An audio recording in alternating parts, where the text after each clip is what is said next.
have one about not punting. You got it!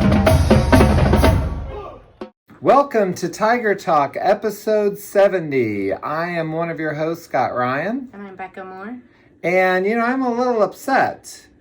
Like, I went to the game Friday, and I sat there, like, you guys didn't even show up. There's no lights on. I mean, that was rude. I just want to say. It was cold. I was out there for a long time. What happened last Friday? We were going to go. Savior's the one that said, let's not play this week. Yeah. Executive decision. I mean, you could tell. You just tell someone, okay? Especially Section 14. I think we had a bye. They're pulling one on me. I think we had a bye. How are you today, Becca? Great. Good. And welcome to the show, Nate. How are you? Good. Good. And let's hear who our guests are this week. Introduce your name, your number. And what position? And have they been on? They haven't done it. I don't think Savior has. Did you do it? Yeah. Yeah. What position your mom would play if she played football? And we'll flip to your dad for you since you've answered the question before. So go ahead. My name is Owens, number 1, and I think my mom would play quarterback. Quarterback? Yeah, she could throw the ball. My name is Hymes, number 34. I think she'd play quarterback as well. Oh. Or maybe safety, actually. Okay, because I like both quarterbacks, and then they'd have to play, there'd be a quarterback battle between the moms. That would have been kind of exciting. She's a lefty, so I think my mom would take it. Oh. He was like, oh no. That's good. Well, I think we know what we're doing on the next Tiger Talk. Yeah, we're going to have the moms on. Why have we not had the moms on? I don't know. It's Tiger Moms. Yeah. So tell me a little bit about what it's like to have a bye week and daylight savings at the same time. Like, you have to be the most rested ever, but what did each of you do this week to enjoy a bye? Let's go with Will first. So, we still had practice, so we still got to work on our craft and stuff. I really took it as a chance to get better. Like, we would do ones-on-ones and inside run and team pass, and we were just battling and having a good time playing football. So the bye week, we had no opponent to prepare for, so we just really worked on a lot of fundamental stuff and going back to the roots, which helped us a lot because we've been losing it. It's week 11 now. We're going on to 12, so really working on the fundamentals really helped us. Do you like having a week off? Like, I mean, because we've played like 15 in a row and stuff like that. Is it nice for you to have a week off? Yes, let our bodies recover a little bit. I know I have some injuries, and they got a little better this week, so it helped. Yeah. I like looking forward to playing an opponent every week, but I definitely like to be able to rest my body. Like you said, a lot of injuries can heal up. What was it like for you, Coach? What was the bye week like? Maybe he took a day off. I thought it was a great week. We're practicing for the reason to practice, right? We're not practicing for a game. We're practicing just purely to get better. So I loved practice last week. And then you get to see, some of the younger guys, some of the up-and-comers. We have had some opportunities. We did some JV scrimmage stuff too. So to see how those guys have developed and go out and perform was great to see also. So I love bye week. So what happens now? There are no more freshman or JV games, right? That ends. So do they all come up and practice all week, or what's that policy like? So the JV guys are with us all the time. So we're not two separate teams per se, right? So we practice together all year. As far as the freshman team, they are run separate. And after the season, I've done it different years. This time I had a pretty thorough evaluation process of those guys and brought up, I want to say 8 guys. 8 guys that were getting done on the football field and in the classroom. And they've been a nice addition to the locker room. And so, like I said last week, we got to see some of the younger guys in their element too, doing working on their positions and performing some of the group and team stuff we were doing, and including the freshmen, which was really good to see them integrate and perform in those practice sessions as well. And we did a team building this weekend. That was fun. And how was that? It was really fun. We went out, what was like a Brazilian restaurant or something? Do a Brazilian steakhouse. Yeah, so and they then like went to a serve haunted you. house. Yeah, and then we went to a haunted house. So some of those freshmen were there, and I was with them, and it was a lot of fun. So, and that we want to thank the Booster Club and some private donors that made that possible, because it was nice to be with the guys, and I think it was nice for them. They're like, Coach Moore's kind of funny, because it's a totally different environment, and we're going through it in these small groups. Or was it that Coach Moore's kind of big, so you could hide behind him as you're going through the haunted house? He made everyone else go first. So what was that? Yes, sir. Yes, sir. Great. It was great. What a time. What a time. Got me twice. Man, Fire jumped like 7 times.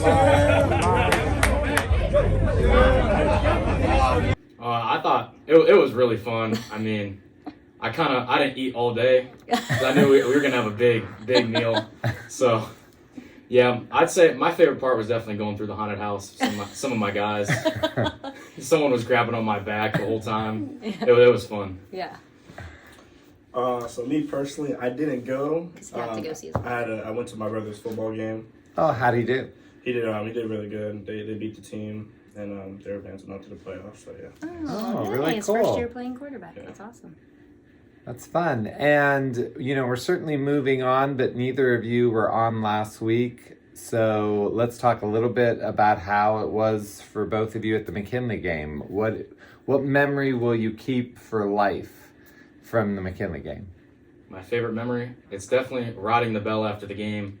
I mean, we just worked so hard up to that moment, and just ringing that bell just felt so accomplished. Me is just seeing my team happy and just like gathering up and just seeing after, like he said, all the hard work we went through to see the result, and that's really it. Yeah. Do you think that it's putting more and more pressure that we've won 10 years in a row? Like, you don't want to be that team that loses, or do you think that pressure is there and it doesn't matter? I feel like it's just the standard. We just beat McKinley, and that's just what we do. It's not so much pressure, because like obviously 10 years in a row, but that's what you don't think about. You think about like the preparation to the game. So like all the years past, that doesn't matter. Like if you won or lost, it's just still the same game. Like going in, they could win, we could win. So we just gotta focus on that. Well, whatever you're doing definitely works. Who's our opponent this week? Let's hear about this week's opponent. We face North Canton Hoover this week. They have some pretty good linemen, a few commits. Yeah, they should be a battle. They got a great receiver who's all county pretty much, and we've been preparing for him. Yeah, like you said, they're very good D lineman, number 54. He gets he's really explosive. They're a well-coached team.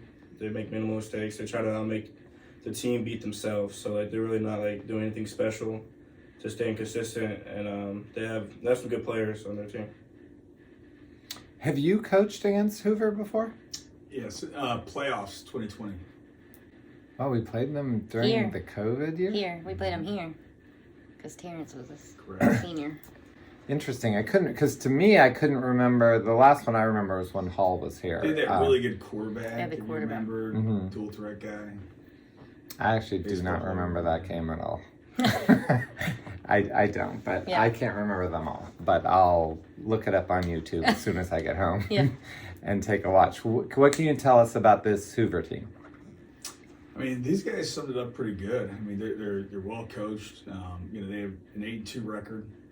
Lost to two, really good teams in Lake and McKinley. Defensively, they're a 4-3.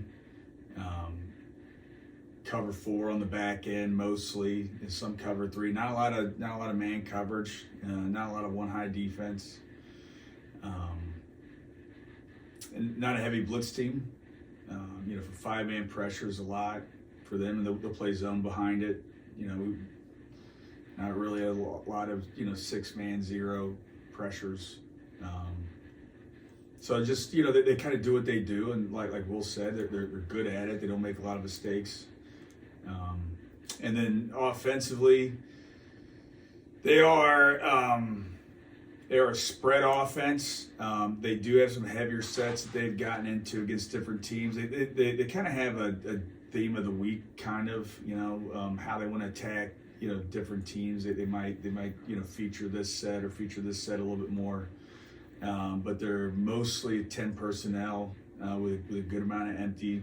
Very good quarterback, number one. Very accurate passer. Runs their offense very well. Makes good decisions. And then they've got a bunch of good receivers. There's not just one guy, although there's one guy that's really good. But you know, they've got a lot of really good receivers, and the quarterback does a good job distributing the football.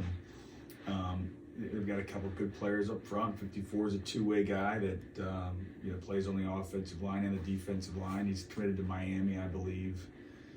Younger brother, a kid that I think went to Miami last year, another lineman, Zarko. But he's a good player, very physical, very good size. Let's see, yeah, but yeah, three's the guy for them offensively, and they'll line him up everywhere. He'll be at you know, mostly slot receiver, but they'll move him around, and he'll play some wildcat quarterback. He'll play some running back in the backfield. They'll play action him out of the backfield. You know, almost like you would a fullback.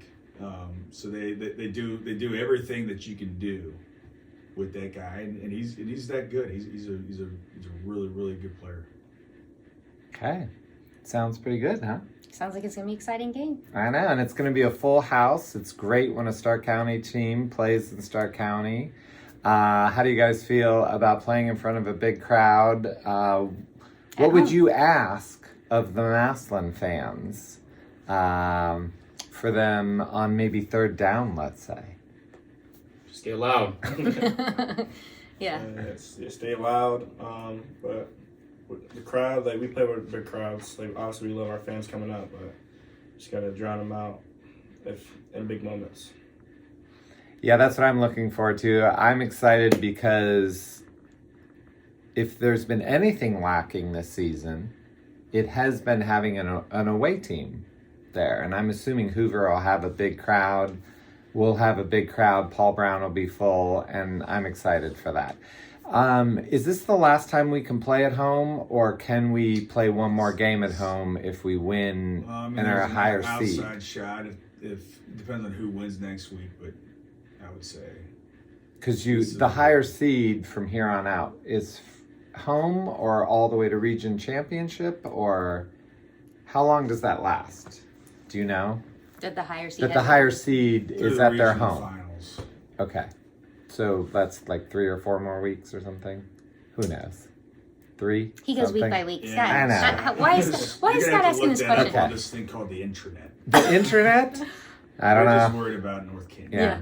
I can't believe you asked that. Well, I mean, it's not about looking ahead. It's just whether we my can. God. It's nice to know if it's your last time in your I know. stadium or not. If it's a chance, because there comes a time when you can't play at home, no matter what. Yeah. But this is not that week. That was my question. Most Yeah. likely. Okay. All right. Well, we're very excited. Thanks for taking the time. Glad you had a week off. And next time, Savior, just one little text. Hey, we don't have a game Friday. Section 14 will be fine without you. That's Yeah. all I'm asking for. Until next time, TIG. ERS.